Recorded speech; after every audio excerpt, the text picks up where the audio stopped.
Welcome to Playthink, conversations about games, interactivity, art, and culture. This podcast is recorded live at the USC Game Innovation Lab, which is part of the USC Games program at the University of Southern California. For more information, follow us on Twitter at USC Game Lab or visit our website at gameinnovationlab.com/playthink.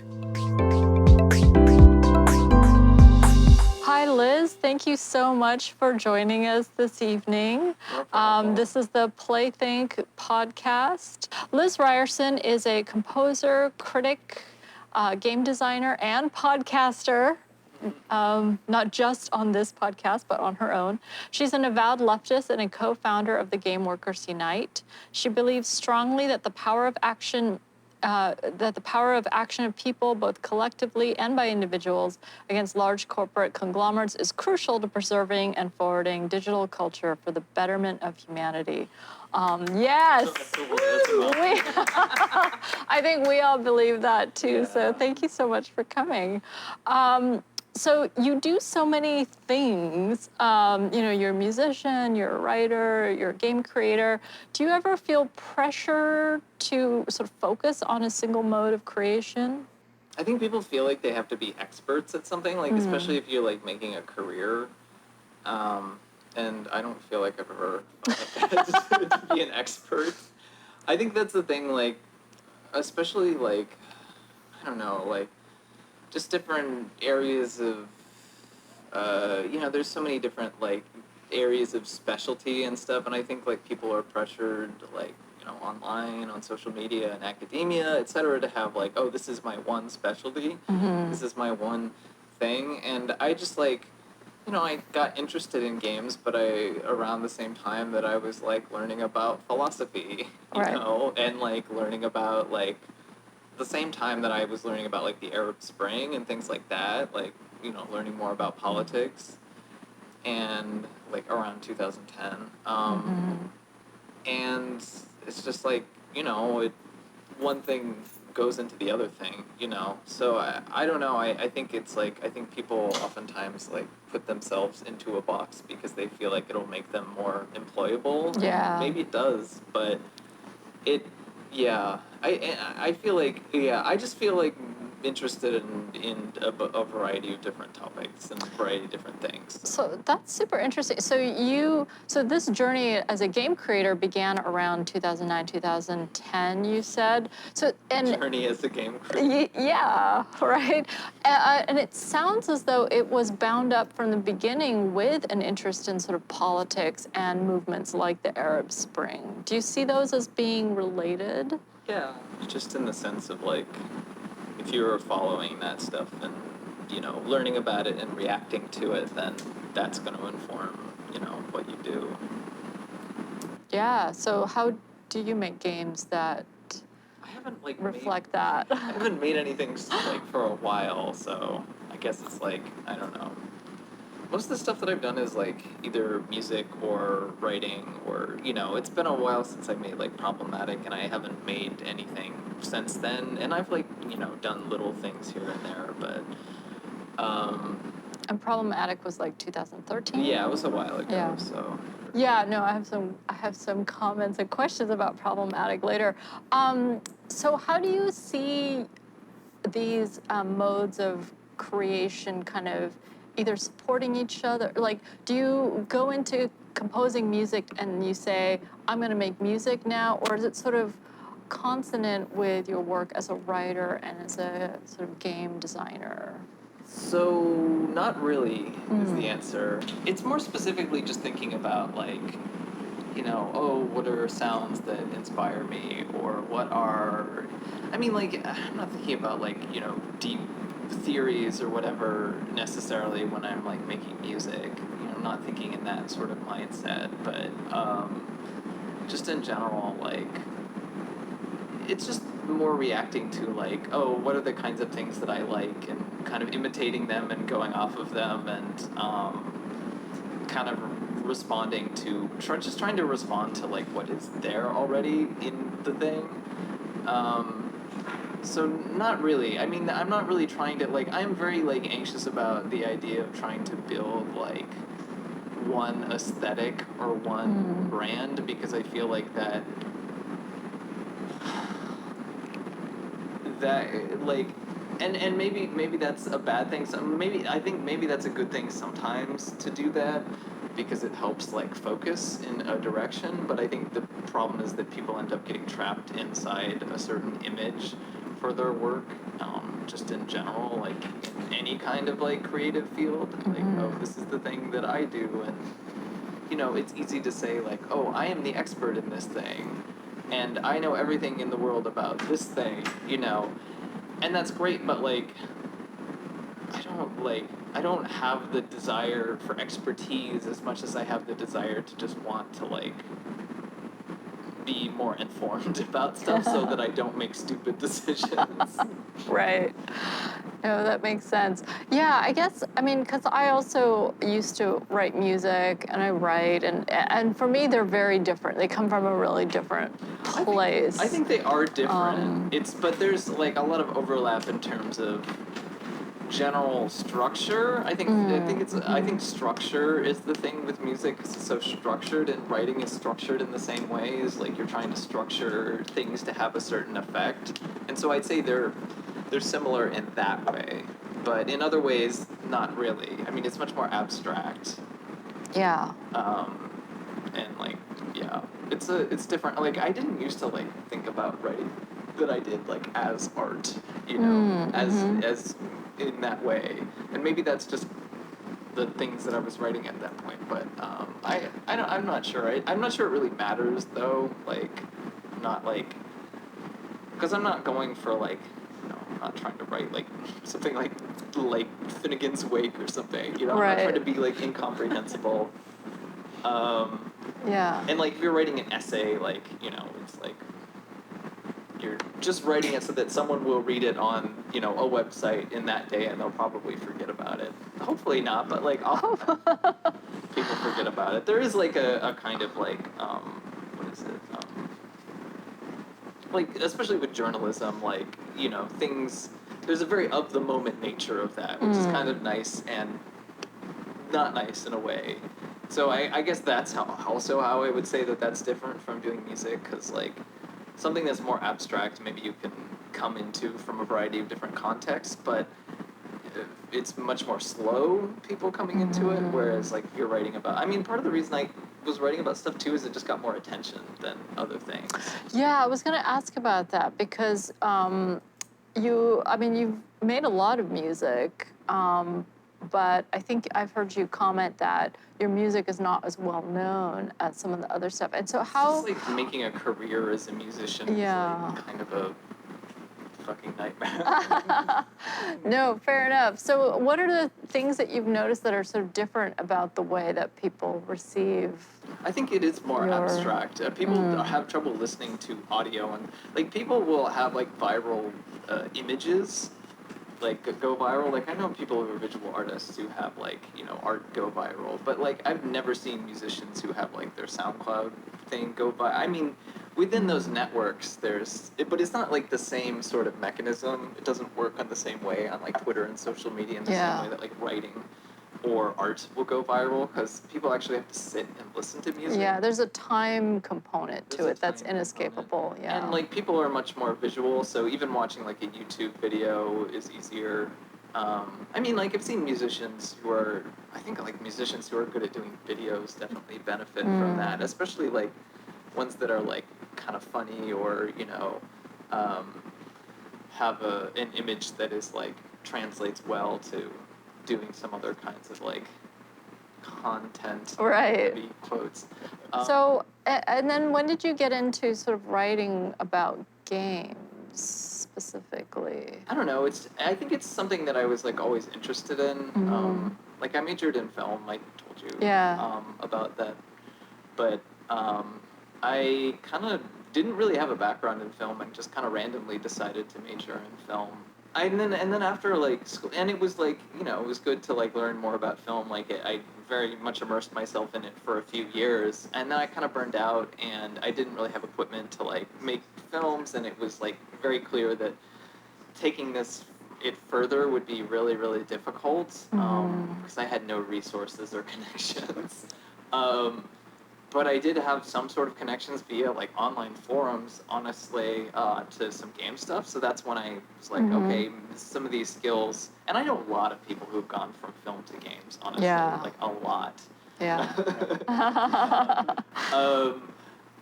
Specifically because it's like independent film is in a really difficult place, and it's hard to make a film get made. You know, it's hard to like have something get made and get any distribution on it.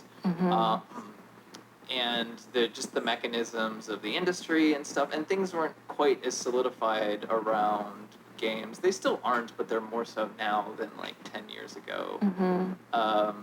So I sort of had a sense of like, oh, people are sort of doing their own thing here, and I think that was what was like really fascinating to me. And plus, I grew up playing video games. I didn't like grow up watching like Tarkovsky films. I didn't watch like that stuff until I was in college. Yeah, I was obviously into games, and I played a lot of games just because they were everywhere. You know, everyone always talked about games, et cetera, et cetera. So it's just like something that easy to get into because that's what other kids were into. Like, I couldn't talk to them about, you know, weird music or something in the middle of Ohio, because I grew up in the middle of Ohio. It was like hard to talk to people about weird music or whatever. People didn't know who like Radiohead was. Wow. You know? So like I can't. And that was around the time that I was really into Radiohead, because it was around the time when like Kid A and all that stuff came out. And I couldn't talk to people about that, but I could talk to people about like, oh, Silent Hill is cool or whatever. Right. You know? And as you say, it probably felt like there were fewer barriers. I mean, a film production, even an independent film production, depends on a lot of people, and it depends on getting into festivals. There's always the people who are like, oh, we filmed this on our iPhone, or like, oh, we filmed this for like a $4,000 budget. And it's like, but that like almost never happens that something like that gets more distribution. And I think that like, it's just the economics of those things. Like, I think indie film was more of a thing at one point, and then became solidified, and that's sort of, you know, worry about indie games too, honestly. Yeah, I definitely want to talk about that.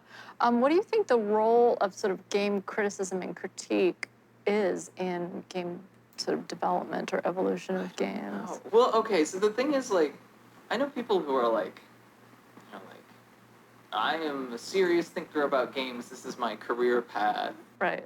And I think those people tend to have a tendency to be like, I am going to write a, you know, like 10,000 word essay about why Red Dead Redemption 2 is like, has problems with narrative, whatever. And it's like, for me, like, I feel like that's what, or like, here's my like, you know, 5-part video series on Dark Souls or whatever. And the problem is like, when you're trying to like make a career doing that stuff, like, I think oftentimes people go into the same, like, I am going to do this. Like, this is what important people do. This is like, and like, that's the problem that I have.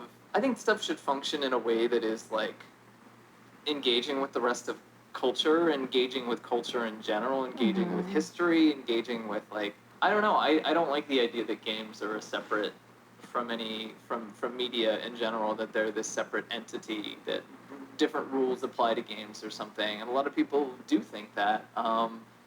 So I guess that's the thing that I have, and like the last, especially like more recently, the stuff that I've tried to write has like tried to apply it to general cultural or social ideas or trends or movements or whatever, in a way that like, because like every single freaking thing anyone does with the game is like going to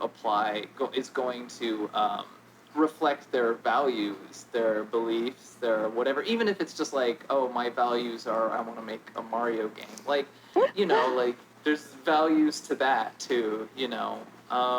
People are conscious or aware of that. Even people who are like games thinkers don't really talk about that stuff a lot. It tends to be like very mechanically focused. And one of the reasons that I keep writing about games, especially as like I tried to submit to serious publications that weren't just games publications. Right. I say that sounds mean, but they didn't necessarily view what I was doing as important. So that kind of made me be like, okay, fuck you. Like, I'm going to continue to write about this because you're not going to take it seriously. You mean like when you wrote the Duke Nukem piece I wrote about it for Jacobin, and people were like, "Is this a joke?" Well, yeah, some people thought it was a joke, and Yeah. some people were like, "Well, we need, important reporting about politics. We don't need, Right.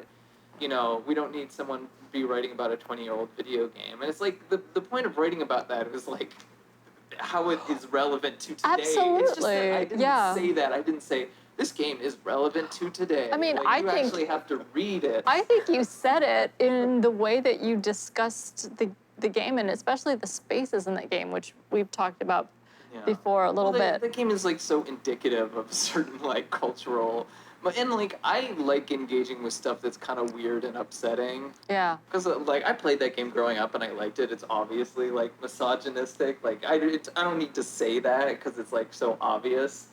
And so I'm trying to do it in a way where it's like, okay, this is kind of like reactionary or whatever in a way, but it's also not like something that you can just like throw in the garbage bin. Right. 'Cause I'm not interested in 'Cause throwing it's- stuff in the garbage bin. Right, and it's reflecting real anxieties about our social world, and I think you highlight that when you discuss the spaces that Duke Nukem takes place in. It's this sort of like weird dystopian space Yeah. that's devoid of women because they've all been Well, like it's- kidnapped. I mean, it's like and right. the point isn't like if people would either want to get from that is like, oh, cancel Duke Nukem. It's like, Right. oh yeah, like Duke Nukem is a huge cultural force right now. We need to cancel. Yeah. him. Or they think it's like, oh, Duke Nukem is secretly anarchist leftist, and like that's not really the point either. Like, Right. it's just like looking at these kind of grotesque elements of culture, and like examining them and taking that seriously. I mean, like I know a lot of the dude has a lot of issues, but Slavoj Žižek has like a movie called he has a movie called The Pervert's Guide to Ideology, and he talks about like ideology in it. I think it's a testament to the filmmaker of that movie that his ideas were made more coherent. I haven't seen it. Yeah, so Okay. Sophie Fiennes is the one who directed the movie, and he's talking about like ideology or whatever. But he's like using very popular media examples, like he's using like The Sound of Music, Right. or Taxi Driver, or like Batman, Christopher Nolan Batman, like to talk about this stuff. So it's like using examples of that as and I think that is a really good way into like thinking about this. Yeah. I want to talk about another essay that you wrote recently about Thief. It's just so good. I mean, first of all, that game made a big impact on me when I played it, so I was How long ago delighted was to see. that? Like when it came out, so Oh, it wow. was a long time ago. So I barely remember it actually, but then reading your essay and seeing all your screenshots, I was like, oh yeah, I remember that space, or I remember that event that happened. But you start your essay with a discussion of space, and you write about this Serial killer. killer's murder castle. Murder mansion. Yeah. So how did you come across this? Because I'd never heard of this I before. was just listening to one of those like serial killer podcasts. 'Cause it's yeah. like the true crime stuff, like stuff about cults and serial killers and So right, stuff like that. I so listen you to. describe this guy's like, and I don't know, it wasn't fully built, right? Like it was sort of in progress, but then he was arrested before it was completed. Well, okay, so this happened in the late 19th century, Right. and like details about this story are very like, like the idea of a serial killer wasn't even developed yet. People weren't even aware of. I mean, of course, serial killers existed, but the idea that it was a recognized thing. So who knows? What exactly? I don't know how much was exaggerated. Because if you look at like the building, it looked very sort of normal on the outside, Right. but it seems that at least in some way that there were some like bizarre passageways and stuff. Right. But So the point of talking about that space and the reflection of space is talking about how this dude who's the villain in the game, Constantine, who you yeah. go to like his mansion, and it's like kind of kaleidoscopic weirdness about how that's like reflective, this idea of like hypersubjectivity, or this idea of like humans returning back to nature, this idea of like Jungian collective unconscious, this idea of like primitivism is something that like is inherently very like loaded, and it's something that like reactionary movements like will call. So it's like that kind of like violence that kind of stuff brings up is it directly like, and having like the fact that that game was one inspired by like The Third Man, and that The Third Man is about Vienna, and Vienna is sort of where fascism like was birthed. It was like made me think about like, oh, okay, these are kind of all related to each other. So. Yeah, and you point out also little details like Garrett, the main character in Thief, doesn't have a map to the building, so you kind of go in blind and you have to figure it out, and it's really weird. Well, that's a very 90s video game. It's a very 90s trope, yeah. Explore a space on your own. Well, because I play a lot of, like, the Doom modding community is still a big thing. And I wrote a piece for Waypoint about, like, this Russian Doom mod that was called Alt. It's mostly by, like, a Ukrainian guy, but it's very bizarre. But very like surreal and very like psychological horror type thing. Like seeing that relationship between that and sort of like political stuff, because you know you play it and it's like there's something going on here, but I don't know what. Yeah.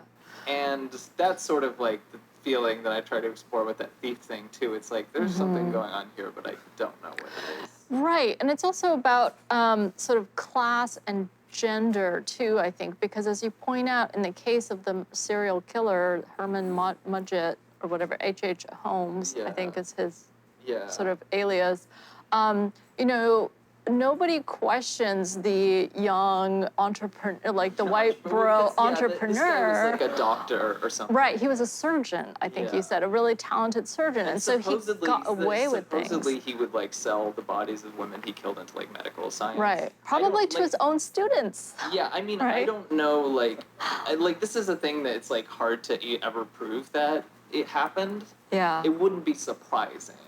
But this was like a common phenomenon, is that like bodies would just mysteriously appear in like, because like the medical industry was growing and they needed more, you know, donated like cadavers to do research on, and so they didn't ask questions about where they got those bodies from, because you know.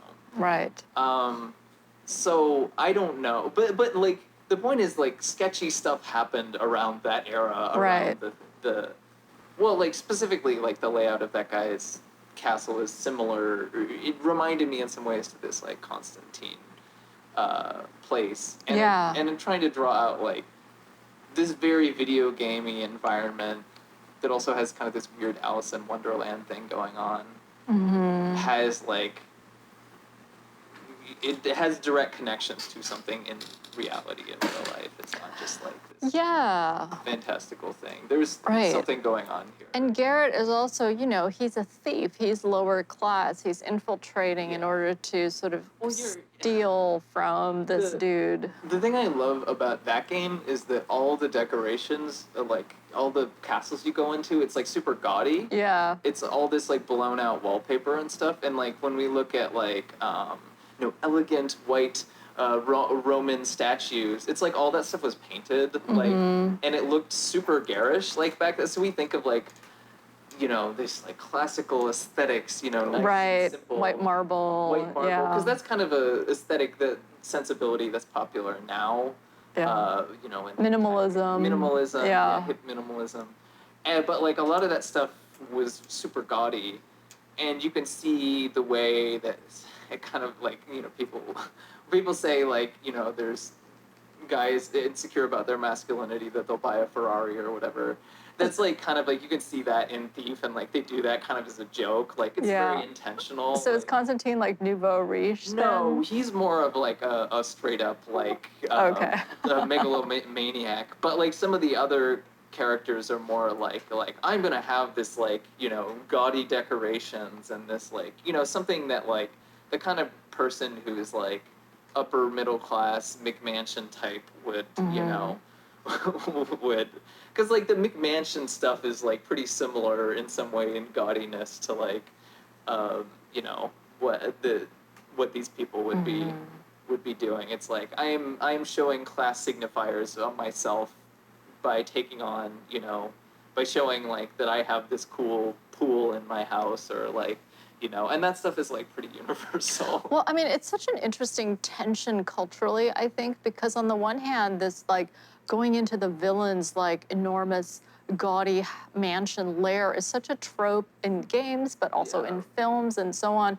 And yet at the same time, American society tells us we should aspire to that, right? Like we should want the villain's house and live there. Well, and the thing I like about Thief is it kind of makes fun of those people. Oh, yeah. It kind of like, I mean, your character is not really bad or good. I mean, but you're kind of like, you kind of realize that regardless of what you're stealing from these people, there's like something like much more weird and petty going on with all of these people. Right. They have like their own like weird little power struggles, and like they're all like fighting to kind of be more dominant over each other, you know, or to be the one that has the most power, and you know, all this like weird power plays and stuff. Yeah, that game is good at exploring that series in general is good at exploring that. But like Thief 1 has like a more surreal element that I think gets because it had like zombies and stuff Yeah, too, and which are never really explained. Yeah, I and don't like think. if we talk about like the Nazi occult stuff and all that kind of stuff, it gets to the heart of like some of that element, the stuff that I was just talking about with like the primitivism and like stuff like that. Yeah. So that's kind of exploring that, and also the point of that is like, I played that game actually because Robert Yang, who is a professor at like NYU and Persons, maybe he like writes a lot about level design, and he was playing through it, and I was like, you know, I should finally play through this game.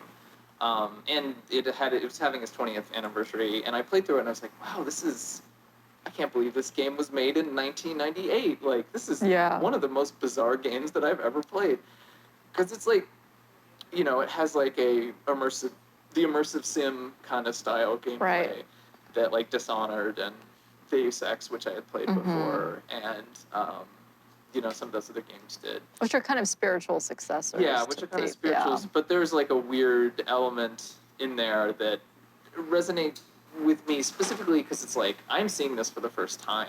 You know? Right. It's amazing that people made games at that kind of scope, like that size and scope, with a relatively small team size, like, you know, 20 years ago. Yeah. There's probably only like 10 or 15 people on that team, you know, or maybe 20 at the most. Yeah, I remember definitely being floored by it, like really astonished at its scope. You say, if I may quote some words that you wrote, Liz, so we can talk about them. You wrote in the same essay, the lurid details of Holmes's castle are universal. I thought that was really interesting.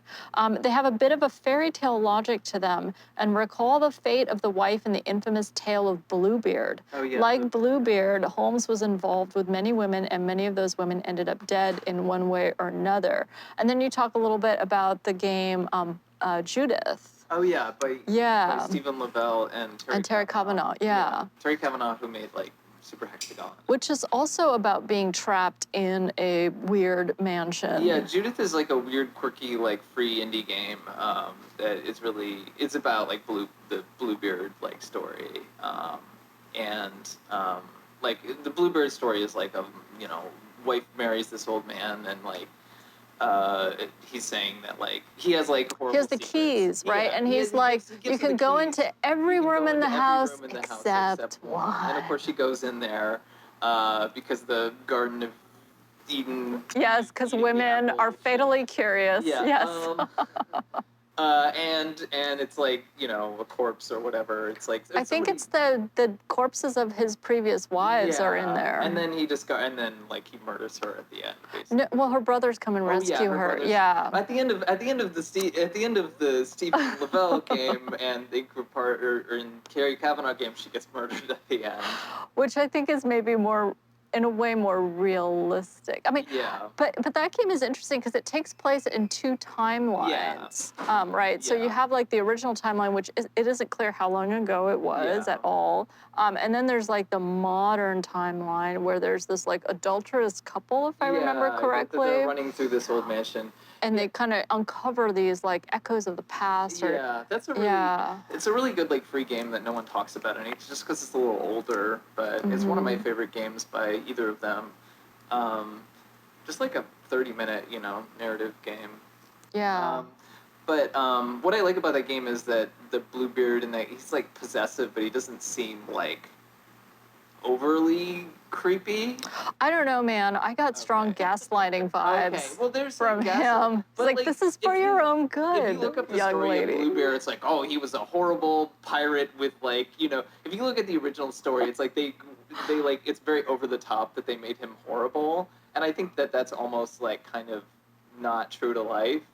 And the thing with like the H.H. Holmes things is that guy was apparently very handsome. And yeah, and I think that goes back to this this question of like class and wealth, because Bluebeard, I'm also fascinated with the Bluebeard stories and variations. And I don't know if you've read The Bloody Chamber by Angela Carter. The Bloody Chamber is a story that's based on Bluebeard, but it's set in like the 1910s, so it's like right after it's like the Gilded Age. Yeah. Right? Well, this is kind of the same. Right? period It's of kind of time. the same. And Bluebeard is presented as, he's an older man and he's kind of severe, but he's incredibly rich. And she's a very young, naive girl who's like, okay, I guess this is, this is okay. Dracula is the same. It's the And- same. oh, that's a kinda good point. archetype. It's like so many of these stories, like, are archetypes are based off of, real life things. Oh, yeah, right? And to me, what's fascinating about Judith is that they're literally trapped inside his, the castle that he has like, it's like created to Wolfenstein 3D keep graphics. his wives in. Yeah. Well, it's because it's like very claustrophobic feeling, like Yes. intentionally. That's one way in like the design of like intentionally a lo-fi game like makes it feel more claustrophobic, which is the whole point of the game, to feel claustrophobic. I think people don't think about like how to convey an experience or feeling through what they're making in that way. Oftentimes people are like, oh, this needs to be more polished. Right. And it's like, no, it works perfectly well because like it is really claustrophobic playing those like Raycaster, like those like Wolfenstein 3D style games. Like The ceilings seem really too low. Yeah. yeah, totally. It really is a really good shortcut to conveying all that kind of stuff. And the using the lack of clarity as a game design motif too. Like sometimes you turn a corner and you're like, what am I even looking at? Oh, I think that's blood. Yeah.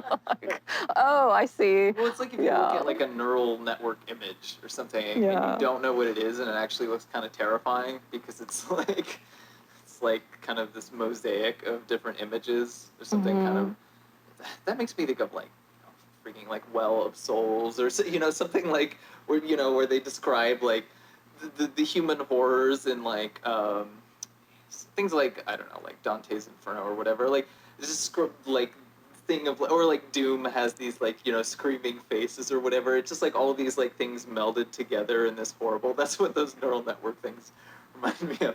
But like sometimes like really abstract pixelated graphics have that effect too. Yeah. You don't know what it is, and that kind of makes it more scary. More scary. Yeah, absolutely. Which is kind of why problematic is kind of the way that's. I was just about to bring up problematic, because problematic, your game is also, to me, and this is probably because I'm really bad at platformers, it's about being trapped as well. I told you that I said that it's like hard to like say what it is about and what it isn't, because it's one of those things that you can like interpret anything into. Yeah. But that is something that a lot of people have said about that particular game. Like I definitely it's very feel difficult. It's so difficult, and I definitely feel trapped. And there's certainly times when I'm like, I don't even know which way I'm supposed to go. Like it's not clear to me. Just like I'm in a labyrinth. Arbitrary. The difficulty is kind of arbitrary feeling too. It's like rules change constantly. Well, it's. I was talking to somebody about this, like, I was talking about, like, John Blow and The Witness, because I also had that piece that I wrote about The Witness, and, like, this idea that, like, this is such a, like, freaking power positive thinking, motivational speaker sort of idea of like, I'm gonna like, master all the levels of this like system. And once I come to this point of realization, then I'll understand something fundamental about it. There's nothing like inherently wrong with that, but it's really easy to abuse that sort of mindset. And like, if you look at like, multi-level marketing schemes or like, cults or things like that, they'll use that sort of like, oh, I wasn't like my, like it, like if somebody is like sick, they'll be like, oh, you're not putting out good energy into the world. Like it's really easy to use those sort of concepts. And I think like The Witness is something like that where it's like, it's about that relationship, between that and the game, but in this way is kind of reductionistic because I think a lot of those like tech people bought into this idea that like through this just like we're gonna figure out this ideal recipe for technology and it's just gonna answer everything. It's gonna save the world. And anyone who's like, and this is like, it's not even like, I think like that stuff isn't even good science. Like they think of themselves as scientists, but I think like if you are a scientist and you are only choosing to look at a very limited subset of what you're making things in, like if you don't choose to look at like culture or society or like power dynamics or any of that stuff, then how can you even say that you're going to change the world? Like how is like, but it's this idea that you can separate social factors from like, we're going to like, through the will of our innovation, change that kind of stuff. So like the whole thing with like, I was very inspired by John Blow's original like for a while. You mean Upbraid? Upbraid and like his ideas, because I think he had some good ideas, but I kind of realized how ridiculous that mindset is of like, it's the conquest and mastery thing, but in a way that kind of reflects it as a larger worldview. And so like something like Problematic's kind of making fun of that in a way of like saying like, kind of like absurdist in that like, oh, like the rules are just gonna change and fuck you basically. And there's a part in the game where it says go fuck yourself, so. Well, and it also sort of in conversation with Emily Short, she sort of pointed out how games don't really confront agency, or this was back in like 2017, and she was sort of thinking about how when you participate in a system, you are kind of by definition complying with the system. You're sort of submitting to the system, and then how do you then resist the system? And you talk about how problematic is sort of meant to kind of force us to confront that fact. Yeah, because like everyone, like literally everyone, I hate it when like I talk to people and they're like, it's like you could do a little better about this. Like, or, a good example is talking to people about like maybe you don't need to write about like Red Dead Redemption 2 or Dark Souls, although maybe you could write about some of these indie games that no one else is writing about. And they'll be like, well, I have to make a career. No one reads this stuff, which is often true, unfortunately. So I get that logistics thing. I feel like people assume a level of shaming, like a level of like, you're not doing it right. That's not what I'm saying. Like, you have to make decisions for your career, like no matter what situation you're in. You have to make decisions based on survival. But getting beyond that point, like what can you do within that? And I think a lot of people just don't even get to that point of asking, like, and like a recognition that you're put, like a lot of people in particular are put in the more poor you are, the more like marginalized you are, the more you're put in impossible situations. Yeah, and it's frustrating, right? Because like, you might go out and vote, but then you feel like voting has how much power? You feel like it's easy to feel like it doesn't matter what you do, I guess. Yeah. So I guess that's a constant struggle for me as well, is how do I sort of, continue to do things and make myself do things that I believe are going to benefit or move us towards something positive. There's never any time that anyone just comes up to you and says like, this thing that you did will benefit society. Like, there's that's not something that is decided. That's not something that like is decided by any one person or that is really apparent. Especially like if you're doing stuff online and like, your work has an impact on a lot of people, but you don't see them, so you don't know. And maybe Yeah. it has impact on 2 people, but for those 2 people it was really big. So is that worth it or not? I don't know. Like, I don't think that there's an easy answer. People want to look at these things as black and white, and they're not.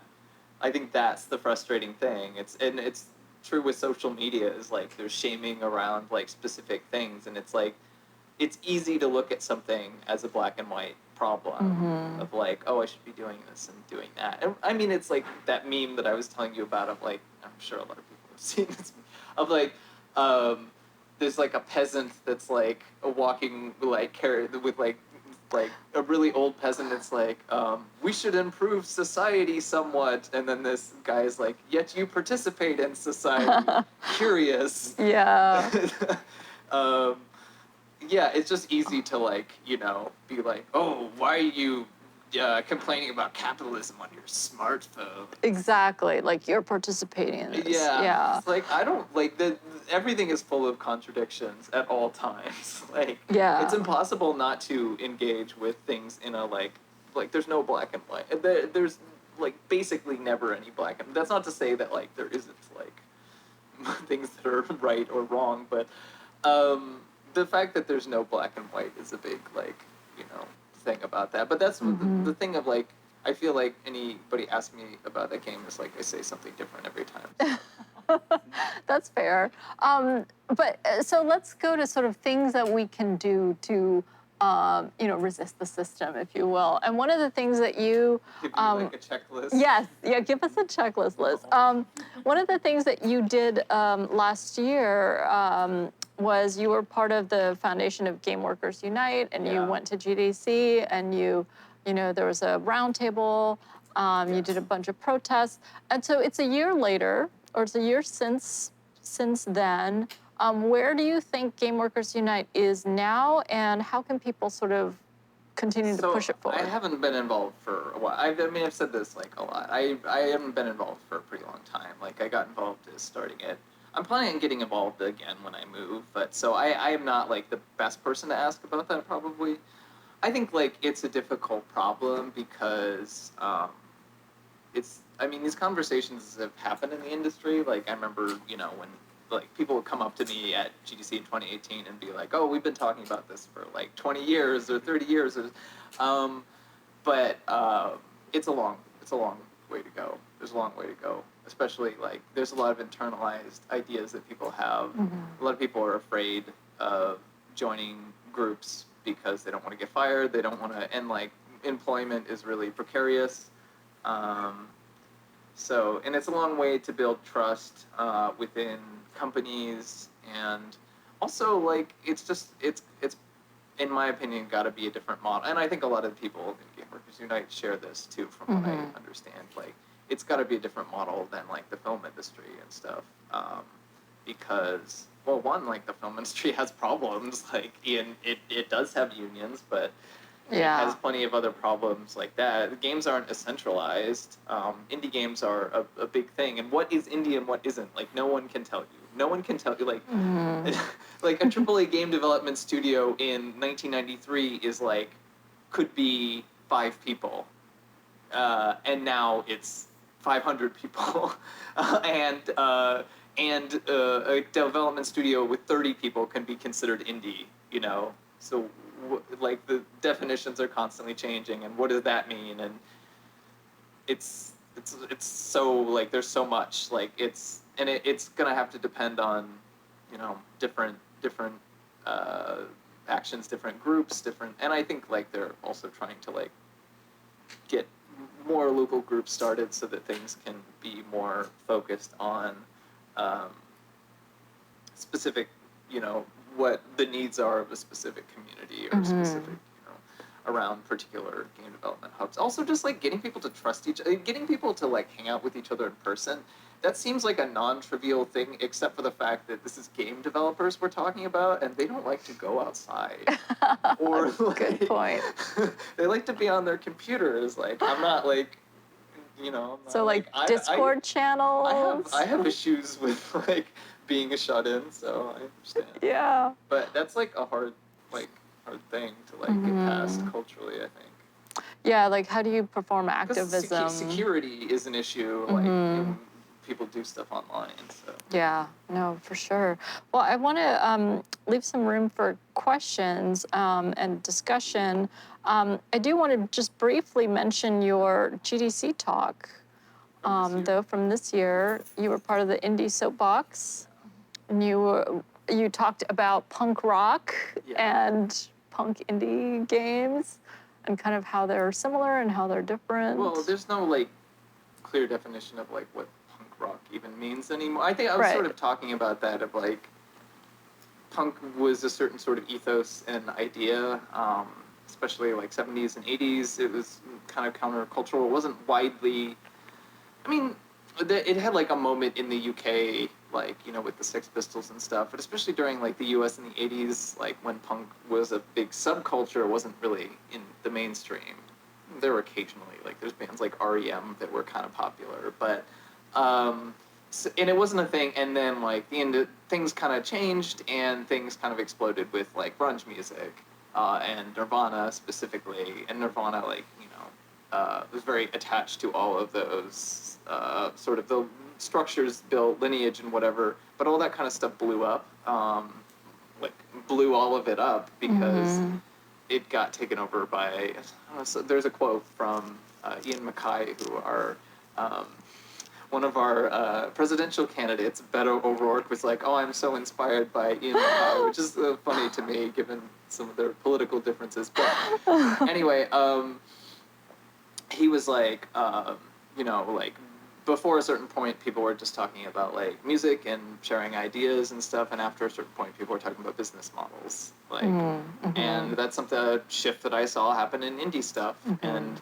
I mean, like, just because, you know, when there is a sort of a market or ability to monetize something that looks like what you're doing, there's a huge temptation to do that with anyone, but it comes with a lot of problems. And I think like a lot of people get into indie game development now thinking like, oh, I'm going to hit this market or this market, and they don't realize how much it's been like taken over at this point, and how much there are people with much more resources than you doing that stuff.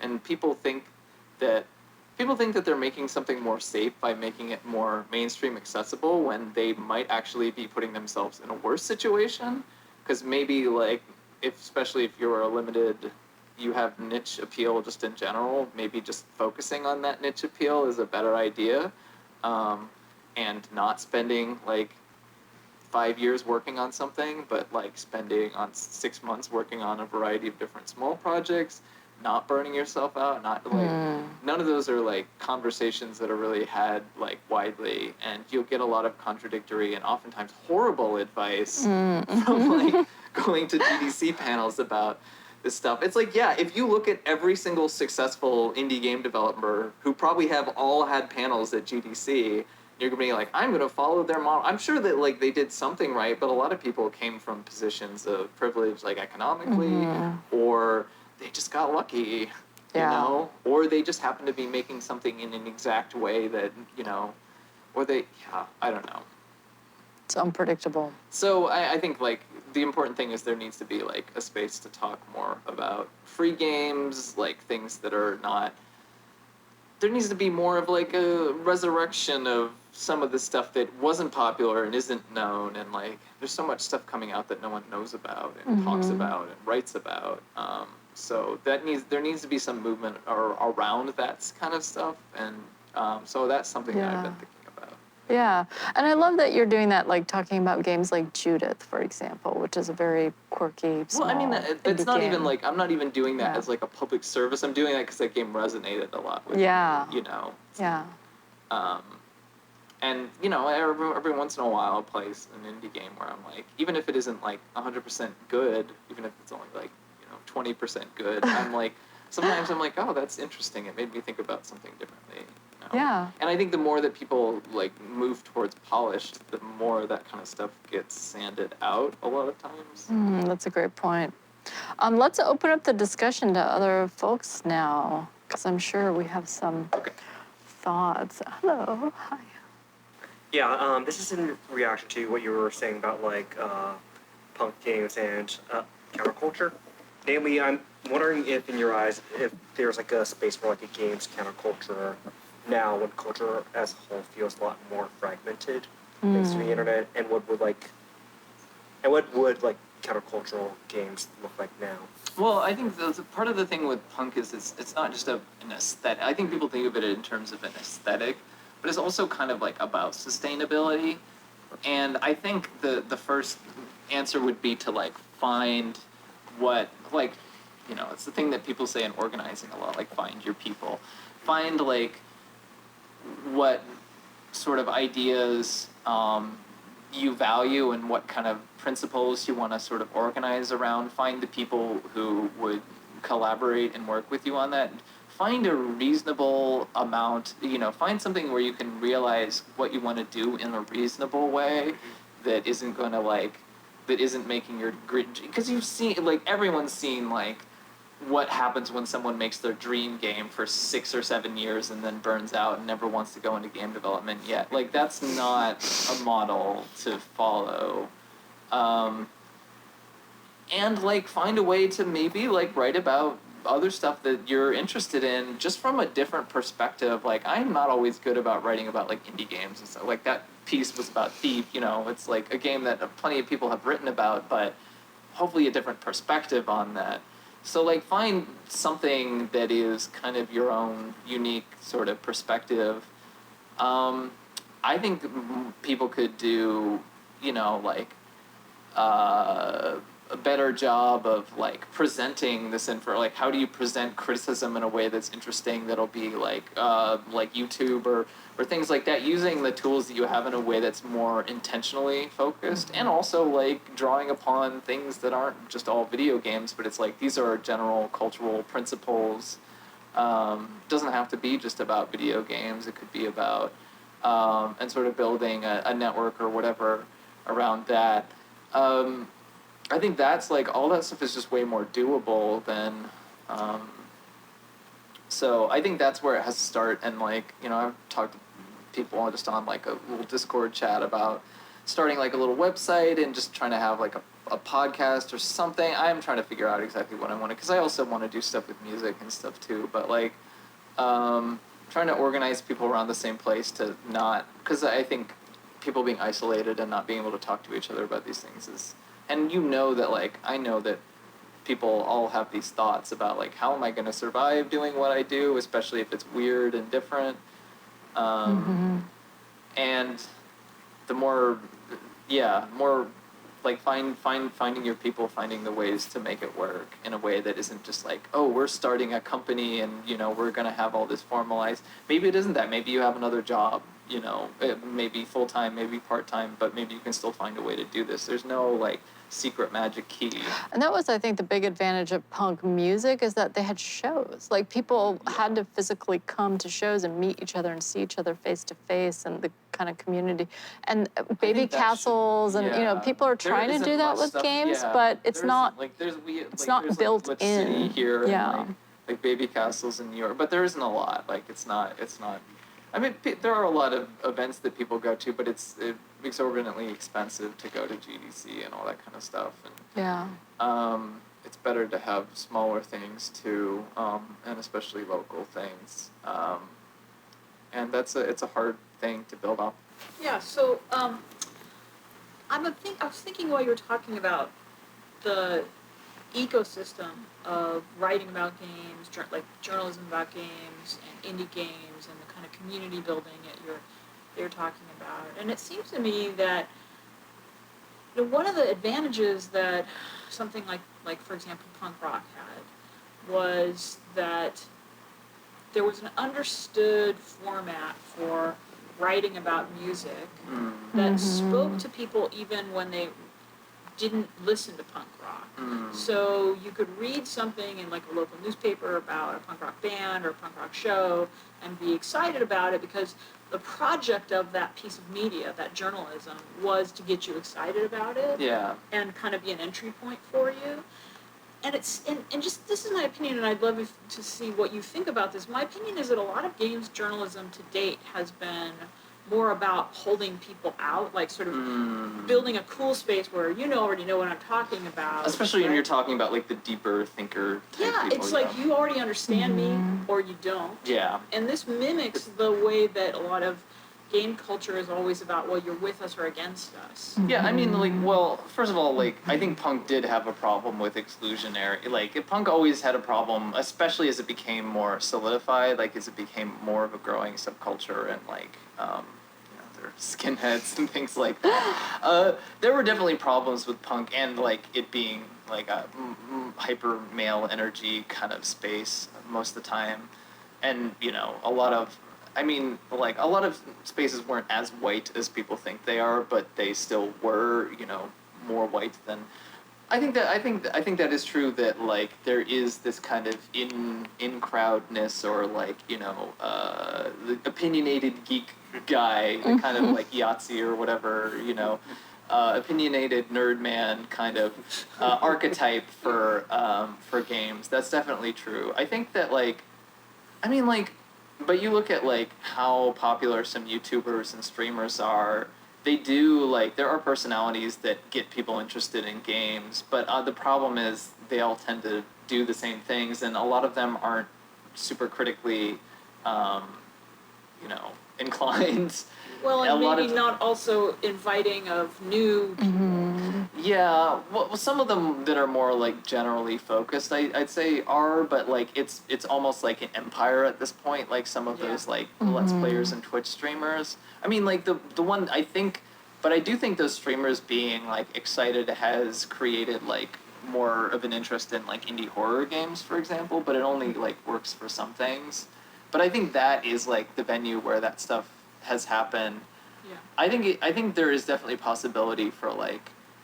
I think people need to think about how to make, like, how exactly to get people to, it's hard to get people to download a game and play it if they've never heard of it and they, that's where I think, like, Let's Plays and YouTubers and stuff come in a lot, because, like, watching people's YouTube reviews or Let's Plays have been good for me in deciding whether I want to get a thing or not. So I definitely think especially more critically inclined people who have an interesting perspective and aren't just like saying this game sucks and or whatever should like do that stuff, but not just like with YouTube or Twitch, but like that is a venue, and there doesn't have to be this barrier between like either PewDiePie, I won't even use I'm not even going to say that guy's name. Like Markiplier, we'll say Markiplier, who's also almost as popular and not quite as horrible baggage. Yeah. Who is much more like kids watch him, general audience, versus like hardcore game man guy. There can be somewhere in between that's more interested in like I think it's just like building those kind of ideas and hype and I think it's very possible. It's just like something has to coalesce around, so people have to like talk to each other. Yeah, for sure. Do you have a question? Yeah, I think Jorge did. So I took your class last semester, and one of the last lectures you gave was kind of like a warning. Yeah. Dun, dun, dun. Yeah, and like it really stuck to me. I was like, okay, like you should decide that it's not very promoted here. And for those of you that weren't in the class, it was the game industry isn't all like peaches and cream, it's like cutthroat. They'll exploit your passion, whatever. Stuff changes a lot too, constantly. Like, people are like, oh, I'm going to explore this. Like, people are like, oh, I'm all into VR now, and then 5 years later, people are like, oh, VR isn't as much of a thing, and like, So, like, do you have any, like, so my question is, do you have any advice that you'd give yourself as a college student? If you could, if there's something you wish you knew as a college student that you know now, what would it be? Okay, I realized that we didn't repeat the questions because we're. But you should repeat Jorge's question. Yeah. Oh, okay. Oh, you do? Okay, great. So is there any, the question was, is there any advice that you would give yourself as a college student knowing, I don't know, like, so I was sort of saying about this, like, it depends on what you want to do. I just think you shouldn't think of yourself as like a horrible failure if you try and do the thing where it's like, oh, I can't start an indie company and have my vision be realized. Or some people are like, oh, I can't get hired for the big company that I want to work for. You know, like, I think it's okay to not know what you're going to do and to start slow and to even like get a job somewhere else if that is going to pay the bills. And to like think about like how you want to do this thing long term. And I think it's really a good idea to explore like more what's out there and to just kind of get a general sense and absorb stuff as much as you can, because you're always presented, no matter like what school you go to, you're always presented with a certain idea of like how things are, because that's just like everything is always going to reflect the biases of like what, you know, of just by nature of like being part of any system or any school or whatever.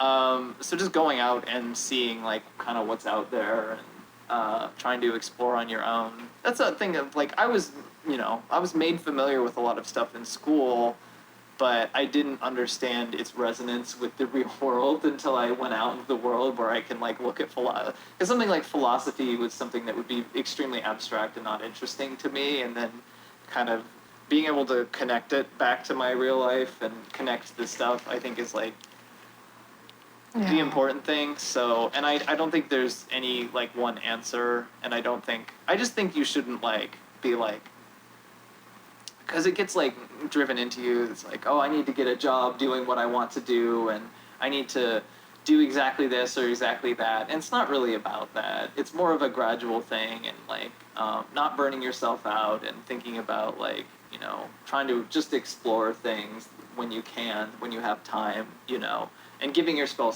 space to do that, and not putting effort into things that aren't going to be meaningful or useful to you in terms of like, I mean, obviously if you have a job, you need to put effort into the job, but like sometimes people put an effort as like, oh, I'll career advancement, and then they realize like, oh, this is not what I wanted to do at all. And that's the thing, like, I think taking some time to try and absorb a little bit before you invest fully in one thing or another thing is probably the best idea.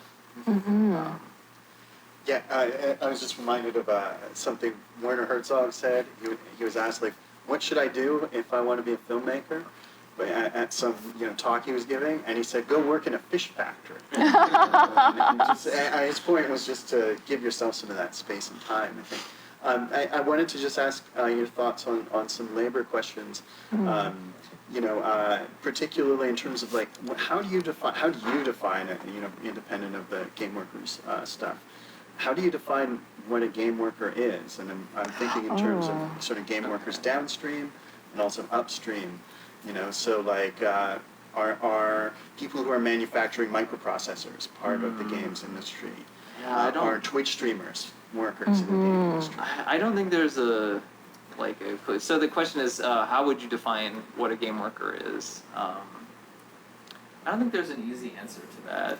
I mean, like, I don't tend to view games as a separate entity, and if someone is like a Twitch streamer or YouTuber, they're like a person who makes content, or somebody who's writing criticism, they're a person who makes like content or, media online. It's kind of like all the same.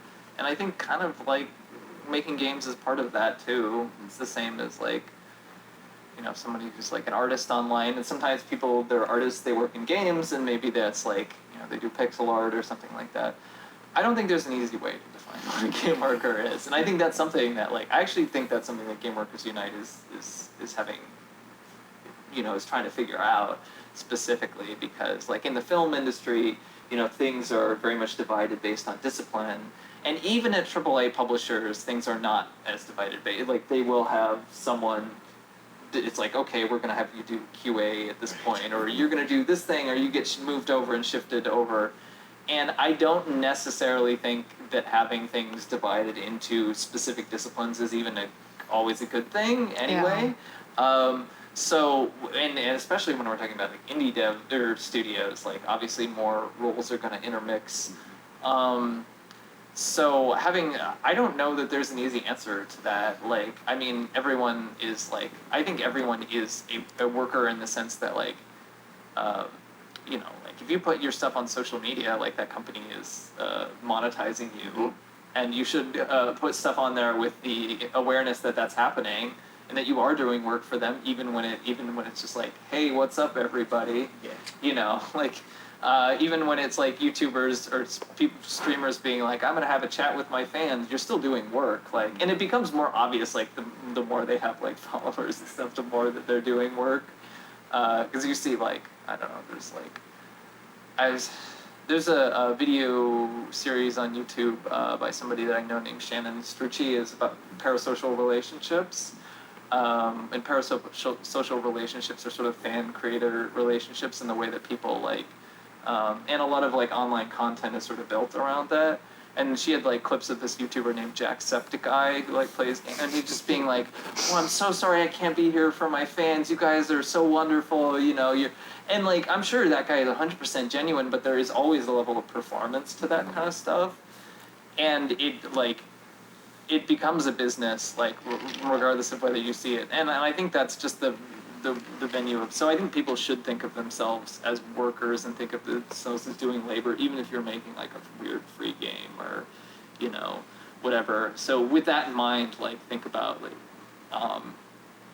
you know, what are you doing with that? And like, but I think dividing the line between, you know, what is a worker and what isn't is kind of difficult. And I think doing it is maybe, you know, it's not the best to like try and decide what isn't games and what isn't not games, for example, or what is not games. So I don't know. I don't think there's an easy answer to that, basically.